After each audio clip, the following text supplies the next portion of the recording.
안녕하세요. 지난 시간에는 그 리플리에 관한 영화 세 편을 비교해보고 제가 설명을 드렸습니다. 오늘은 제가 그 미니 시리즈 리플리 최근작에 대해서 음악과 미술의 관점에서 말씀을 드려보려고 합니다. 이 영화는 말하자면 그 음악은 그 이태리 칸소네의 노래가 계속 나오는데, 이 칸소네와 또 이 영화의 계속 뒷부분에 나오는 카라바조의 그림이 이 영화를 이끌어가는 두 개의 그 일종의 수레바퀴와 같은 역할을 하고 있습니다. 그래서 제가 이제 이 리플리 시리즈를 이렇게 생각을 해봤는데요. 그 칸소네와 카라바조가 어떤 역할을 하는지 한번 살펴보려고 합니다. 그래서 제가 이제 그 노래 이름을 이태리 말이라 얘가 여기서 이제 굳이 이태리어로 제가 써봤습니다. 그래서 그 노래는 Il cielo in una stanza라고 하는 미나라고 하는 60년대, 70년대에 대단한 인기를 끌었던 그런 가수가 부른 노래입니다. 일치엘로라고 하는 거는 천장이고요. 우나 스탄자는 방이라고 하는 뜻입니다. 그래서 사실은 이게 이 방 안에 있는 천장이라는 뜻인데, 그거는 제가 의미는 좀 이따 설명을 드리고요. 이거를 나중에 그 프랑스의 그 카라 브루니, 그 사르코지 대통령의 부인이기도 했죠. 이 샹송으로도 불렀는데, 그는 이제 불어로 르시얼 장진 샹브르 그래갖고 똑같이 이 방 안에 있는 그 천장 이런 뜻인데, 그 칼라 브루니의 그 노래는 미나의 노래와는 완전히 다른, 아주 다른 그 좀 관능적인 그러한 느낌을 주는 그러한 이 노래로 비교해 보시면 대단히 좋을 것 같습니다. 그래서 제가 이제 그 장면을 한 번씩 이제 보고 설명을 드리도록 하겠습니다. 우선 이제 이 영화의 첫 부분에 보면 이제 탐 리플리가 이 디키가 사는 이제 그 숙소로 찾아가게 됩니다. 그래서 찾아가서 방에서 기다리는데 그 벽 앞에 피카소의 그림이 걸려 있고, 그때 이 미나의 노래가 나옵니다. 그리고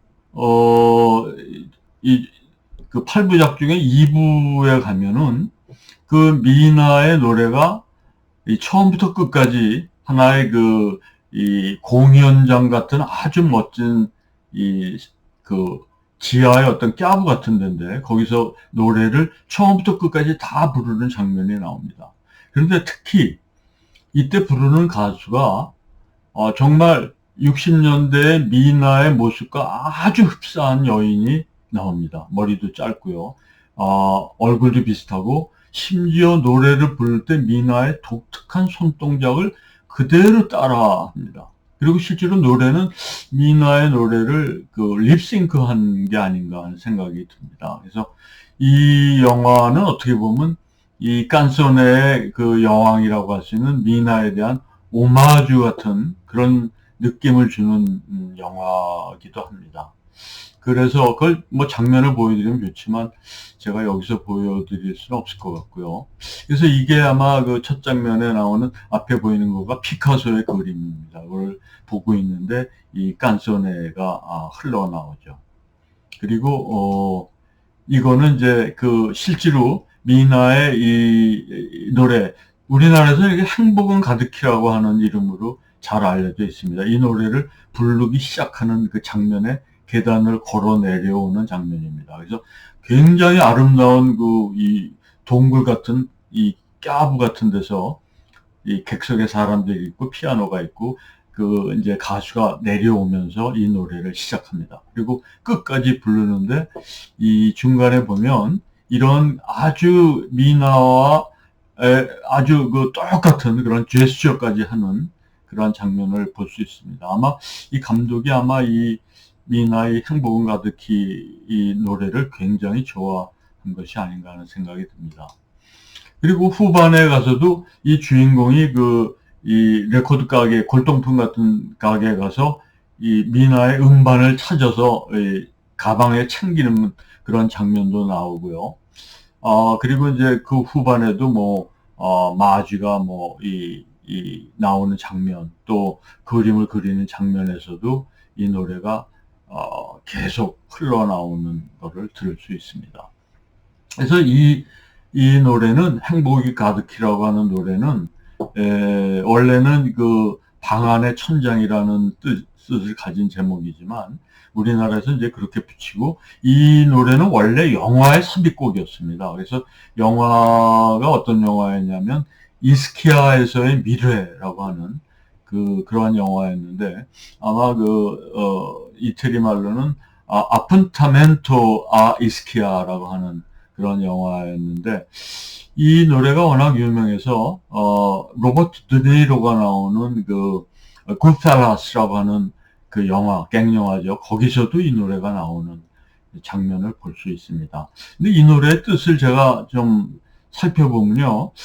굉장히 아주 재미나지만 하여튼 좀 상징성 있는 그러한 가사가로 되어 있는데요. 우선 보면은 이 방 안에서의 천장이라는 게 무슨 뜻입니까? 방 안에서 주인공이 누워 있으면은 보이는 거는 천장입니다. 그런데 이 주인공은 사실은 굉장히 열악한 상황에 있는 어떤 여인인데요. 이 여인이 주로 이제 침대에서 이렇게 누워 있는 그런 잡을 갖고 있습니다. 이건 좀 얘기하기도 그런데요. 그런데 이 여자가 누워서 보면 천장이 보입니다. 허름한 방이겠죠. 방인데 여기서 이 주인공, 하여튼 이 노래의 주인공은 그 천장을 뚫고 창공을 머릿속으로 그려보는 거죠.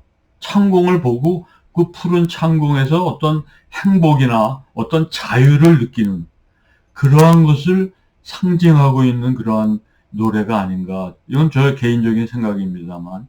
그래서 어떤 이 현실에서의 억압된 이러한 구조, 어떤 방 속에 틀어박혀 있는 그런 억압된 구조를 뚫고 나가서 푸른 창공으로 날아 올라가서 어떤 자유와 행복을 누리는 그러한 어떤 삶의 해방감, 그런 거를 노래하는 게 아닌가 하는 생각이 듭니다. 그래서 우리나라 제목 행복은 가득히가 아주 그렇게 틀린 건 아니라고 생각이 되는데요. 이 음악은 제가 밀라노가 아니라 피렌체에서 어떤 광장에서 말하자면 버스킹을 하는 때에 제가 들은 적이 있는데, 제가 너무 말하자면 감동을 받아서 제가 돈도 한 10유로 넣어줬던 기억이 있습니다. 그래서 여기 장면에 보면 미나의 레코드를 이 가게에서 이제 사는 장면입니다. 그래서 거기 써 있기도 Il cielo in una stanza라고 하는 노래 제목이 써 있죠. 그런데 이제 이태리에서 깐소네가 굉장히 유행하던 시절이 60년대, 70년대인 것 같아요.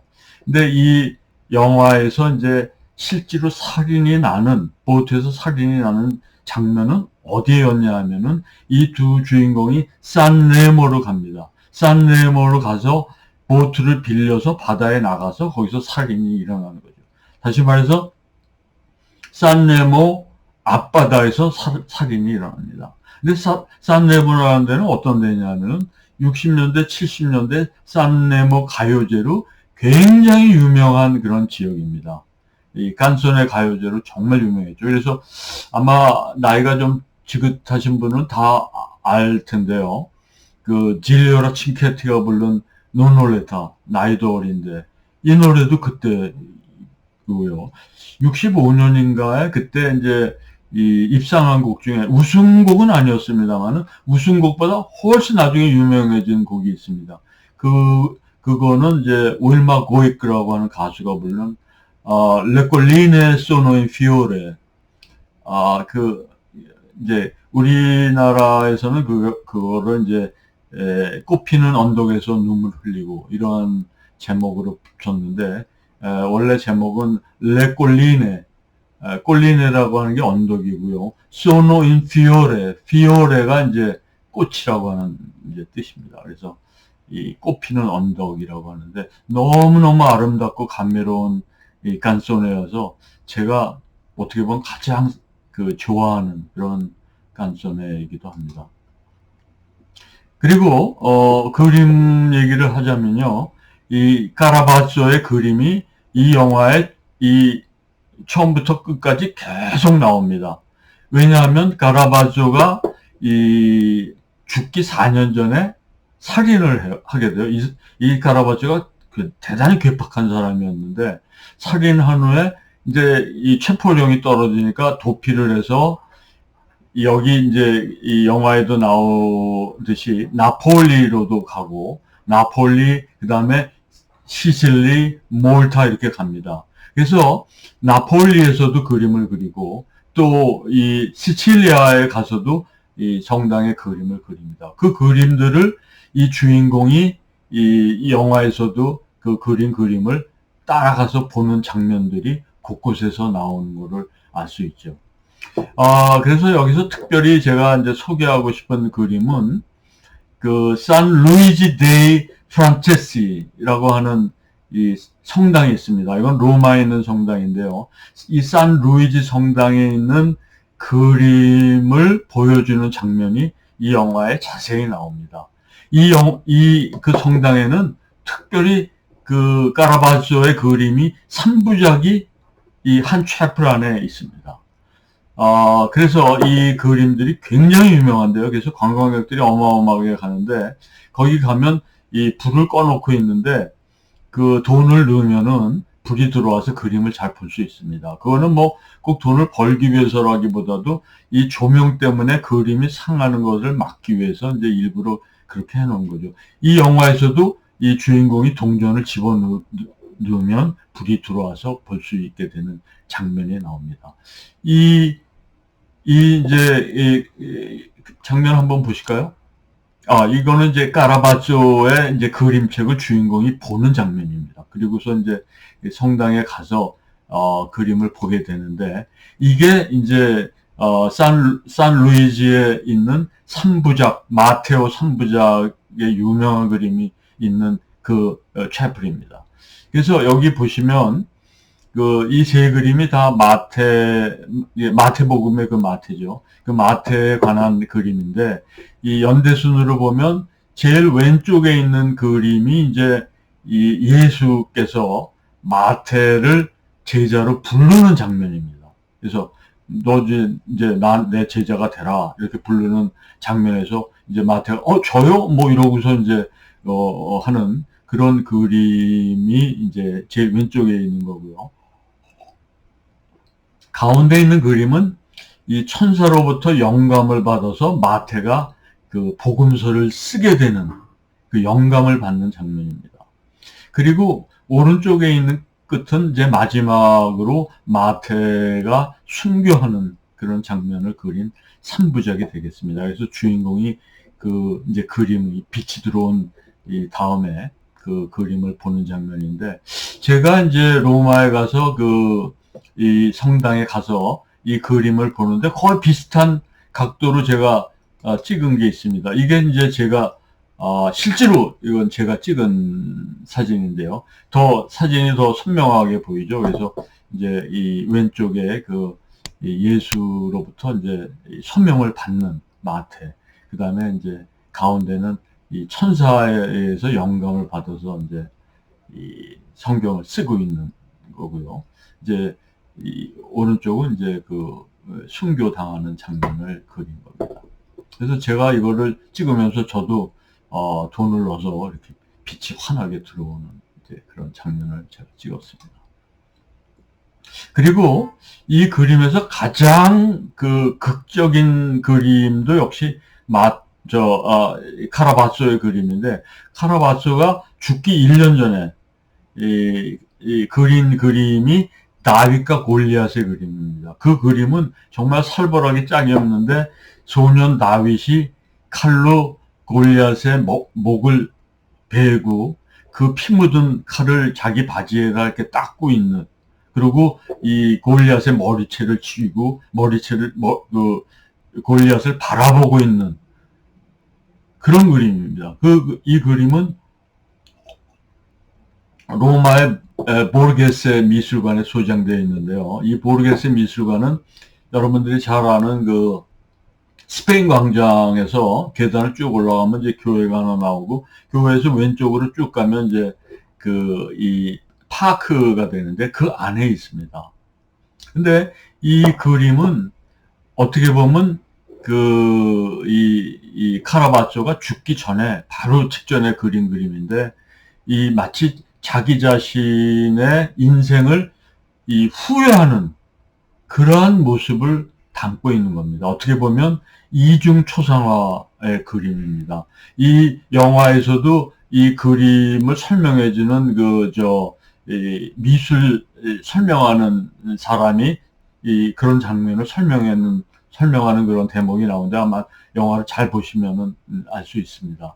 그래서 이거는 뭐냐면, 이 소년 다윗이 골리앗을 보고 있는데 승리에 도취돼서 골리앗을 이겼다라고 하는 그런 어떤 기쁨이나 자신감의 표현이 아니라 연민과 후회와 어떤 그 절망감 같은 것이 어려있는 그러한 시선으로 골리앗을 보고 있습니다. 그것을 나중에 미술사가들은 이 다윗의 얼굴이 이 젊었을 때의 카라바초의 얼굴이고, 골리앗은 말하자면 살인을 저지르고 난 다음에 자기의 어떤 그 살인자로서의 얼굴을 그리고 그것을 마치 속죄하려는 듯한 그러한 모습을 보여주고 있는 아주 특이한 이중초상화라고 하는 겁니다. 그래서 근데 영화에서도 톰 리플리가 결국은 어떡합니까? 그 니키의 친구인 프레드를 자기 방에서 살인을 하게 되죠. 그리고 그 살인하는 한 다음에 그 프레드의 그 머리를 잡고 알코올을 입에다 붓는 장면이 나옵니다. 마치 다윗이 골리앗의 머리를 잡는 것과 오버랩되는 그런 장면을 보여주고 있습니다. 다시 말해서 이 감독은 이 카라바초를 주인공 탐 리플리와 거의 동일시하게 어떤 동일선상에서 놓고 비교해 보고 있는 그런 장면이 되겠습니다. 이게 바로 이제 탐이 자기가 살인한 그 디키 친구 프레드의 그 머리채를 쥐고 알코올을 먹이는 그런 장면입니다. 이거가 이제 그 유명한 카라바초의 이 다윗과 골리앗의 그림인데, 여기서도 이제 이 그림 해설사가 설명을 해주고 있는 장면입니다. 그래서 거기 자막에 잠깐 나왔지, 살인자와 피해자를 동시에 연결해주고 있는 그러한 그림인데, 제가 설명한 대로 이 다윗의 모습은 살인 전에 자기 젊었을 때의 모습이고, 그리고 이 골리앗의 이 흉측한 모습은 자기가 살인하고 난 다음에 어떤 그러한 살인자의 그런 얼굴을 그린 그런 그림으로 설명이 되고 있습니다. 그런데 어찌됐든지 간에 제가 이 3부작의 얘기를 끝내면서 하고 싶은 얘기는, 가장 극적이고 정말 영화로서의 긴장감이 있는 장면은 첫 번째 르네 크레망의 태양은 가득해 마지막 장면이 아닌가 생각이 됩니다. 이 클레망 버전에서 마지막 장면은 이제 그 알랑 드롱이 모든 자신이 계획한 음모에 의해서 철저하게 계획한 그러한 살인과 그 디키의 역할로 돈도 다 자기가 가져가고, 또 마지까지 자기가 차지한 다음에 모든 것을 이룬 다음에 강렬한 그 태양 아래서 차가운 이 칵테일을 마시면서 나른하게 이제 비스듬하게 일광욕을 즐기고 있는데, 그때 이 주인집 여자가 다급하게 급히 경찰이 찾고 있다라고 하는 전화를 받으라는 그런 답한 목소리가 들리면서, 그리고 이 니노 로타의 그 정말 OST, 아름다운 곡이죠. 니노 로타의 그 태양 가득히의 그 OST 멜로디가 정말 애잔하면서도 그 페이소스에 적게 하는 그러한 음악이 터지면서 영화가 끝나죠. 정말 인상적이고 잊을 수 없는 그런 마지막 장면이라고 생각이 됩니다. 이것으로 리플리에 대한 얘기는 마치도록 하겠습니다. 어떻게 좀 좋은 정보나 어떻게 리뷰가 되었는지 모르겠습니다. 다음 시간에 더 좋은 얘기로 돌아오겠습니다. 감사합니다.